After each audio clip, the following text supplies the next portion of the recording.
Antara paparan menarik hari ini.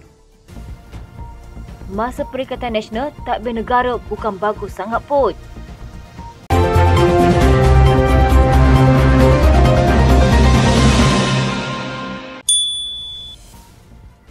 Pengerusi DAP Johor, Liu Chintong berkata, PAS masih relevan kerana menguasai negeri di utara Semenanjung, namun jika mahu meluaskan kuasa ke semua negeri, parti itu perlu menghormati semua pihak.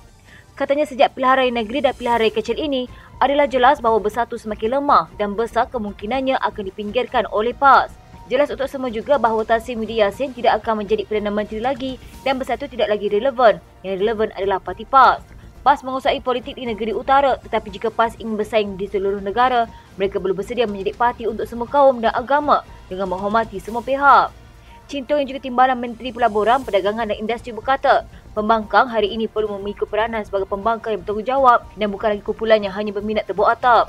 Katanya pembangkang perlu terima hakikat bahawa kerajaan perpaduan akan mentadbir sehingga tamat penggal ke-15 dan mereka perlu bersiap sedia untuk bersaing dalam pilihan raya umum ke-16. Katanya setahun selepas PRU15 sudah tiba masanya pembangkang memeterai memorandum persefahaman atau Confidence and Supply Agreement dengan kerajaan perpaduan. Seperti apa yang dilakukan oleh Pakatan Harapan dengan kerajaan Datuk Seri Ismail Sabri pada September 2021. Formula tebuk atap Perikatan Nasional tidak lagi relevan. Beliau berkata politik negara semakin stabil sejak September dan kerajaan perpaduan di bawah pimpinan Datuk Seri Anwar Ibrahim dapat terus memperkenalkan agenda pembangunan negara demi kesejahteraan semua rakyat Malaysia. Katanya formula PN untuk meraih undi menggunakan retorik bahawa Kumpulan Syaratan akan berlaku lagi sekali Tan Sri Muhyiddin Yassin akan dilantik sebagai Perdana Menteri tidak berhasil. PRK Pulau Dasi Panjuram sekali lagi membuktikan bahawa kekuatan PN hanya terhad di negeri-negeri utara Semenanjung. Menurutnya, kemenangan calon kerajaan perpaduan adalah mesej yang cukup jelas kepada seluruh negara bahawa Johor menolak PN.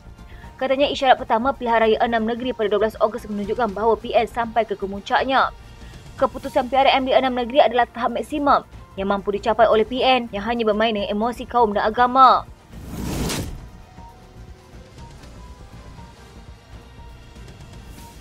Veteran DAP Tan Sri Lim Kit Siang mencetuskan kontroversi melalui kenyataan dikeluarkan di Manchester, United Kingdom pada 29 November lalu, menyebut tiada sekatan dalam perlembagaan untuk bukan Melayu menjadi Perdana Menteri. Kenyataan berkaitan impian Malaysia oleh Kit Siang itu dibuat ketika beliau berucap di hadapan kumpulan pelajar Malaysia di sana. Bekas pengerusi DAP itu antara lain mengatakan perlembagaan Malaysia pada 1957 maupun selepas dipindah pada 1963 ketika Malaysia dibentuk bersama-sama dengan Rukun Negara dan Wawasan 2020 beserta 9 cabaran strategiknya menjanjikan impian Malaysia.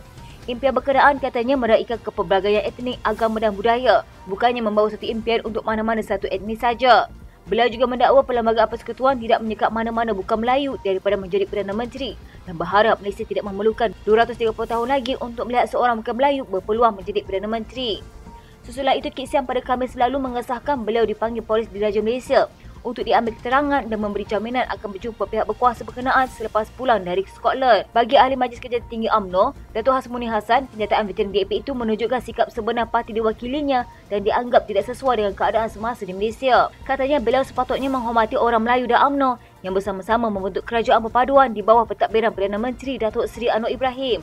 Kit Siang nampaknya tidak pernah belajar daripada sejarah, apatah lagi menghormati hubungan sesama rakyat parti dalam kerajaan perpaduan. Ucapan impian Malaysia di Manchester sangat mengguris perasaan orang Melayu di tanah air.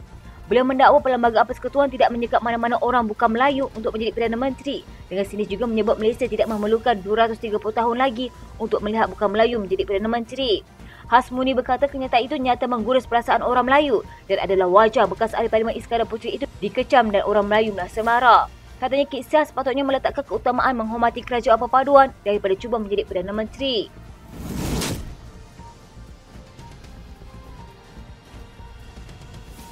Dua bank analisis senada rekod pentadbiran Perikatan Nasional sebagai kerajaan terdahulu tidak menjanjikan mereka mampu mentadbir negara lebih baik daripada kerajaan perpaduan selepas PAS menolak gesaan menunggu sehingga PRU16 untuk pertukaran kerajaan. Timbalan Presiden PAS Tun Ibrahim Tuan Mam dilaporkan berkata, pertukaran kerajaan boleh berlaku apabila parti berkuasa kehilangan majoriti di Dewan Rakyat kerana Perlembagaan Persekutuan membenarkan pelbagai cara untuk membentuk kerajaan. Pengarah Eksekutif Ilham Center, Hisamuddin Bakar bagaimanapun berkata, PN sepatutnya memainkan peranan semak dan imbang dengan lebih berkesan terhadap pentadbiran kerajaan perpaduan, bukannya cuba menubuhkan kerajaan tebuk atap. Menurutnya, kerajaan PN terdahulu juga bergelut dengan isu kos sara hidup seperti dihadapi kerajaan perpaduan. Justru peluang perlu diberikan kepada kerajaan pimpinan Anwar Ibrahim untuk menambah baik kekurangan mereka yang baru setahun mentadbir negara. Katanya tiada jaminan yang boleh memastikan secara sahih pembangkang akan lebih baik daripada menjadi kerajaan. Semasa PM menjadi kerajaan, mereka juga terdedah kepada kelemahan sama dalam memerintah. Mazlan Ali dari Universiti Teknologi Malaysia juga senada prestasi kerajaan perpaduan jauh mendahului kerajaan PM terdahulu dengan menilai polisi, ekonomi, pelaburan, hubungan antara kaum serta hubungan diplomatik. Katanya kita lihat bagaimana Perdana Menteri ke-10 bawa Malaysia ke arena antarabangsa sekarang. Malaysia begitu dikenali, diberi pengiktirafan. Banyak pelabur asing tunjuk minat melabur dalam negara jauh lebih baik berbanding kerajaan sebelum ini. Sokongan diterima Perdana Menteri begitu kukuh. Lebih 150 kursi daripada 222 ahli parlimen sekarang sokong Perdana Menteri.